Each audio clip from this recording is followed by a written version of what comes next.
Port St. Lucie students are returning to a bus stop where one of their classmates was struck in an apparent hit and run. This happened in the 500 block of Southwest Lucero Drive. It happened yesterday. News Channel 5's Chris Stewart is there live this morning with what police are looking at right now. Good morning, Chris.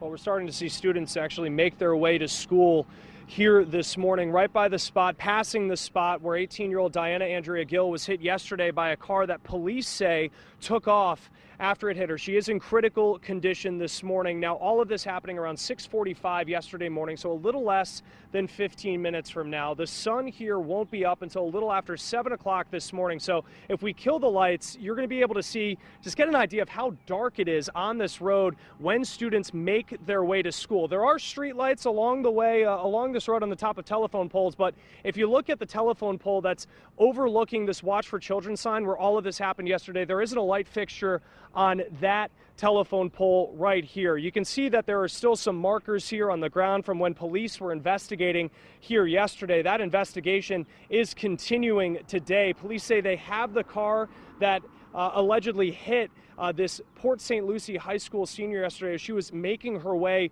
to the school bus stop that the students here in this neighborhood are making their way to this morning. Police say they've also interviewed the woman they believe was behind the wheel in this incident. We have talked to that woman and her husband. Both say she was not involved in a hit and run. But again, this Port St. Lucie High School senior in critical condition this morning. And coming up 1 hour from now, I'll tell you what her high school is doing today when students arrived in the wake of all of this. We're live in Port St. Lucie. Chris Stewart, WPTV News Channel 5. Port St. Lucie leaders say that they have a long-term plan to add sidewalks, but it's going to take a lot of money and a lot of patience. Lucero Drive is not on the city's current list of sidewalk projects. Ed Cunningham with the city of Port St. Lucie says they want every street to have a sidewalk, but it's not cheap. Check this out. 1 mile of sidewalk costs about $400,000. Residents say the city should look at alternatives. I think the city could do some very minor fixes by just putting stop signs up.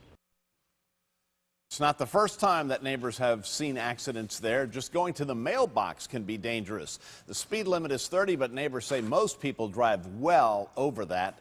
In February, the city council approved $800,000 in next year's budget for sidewalks.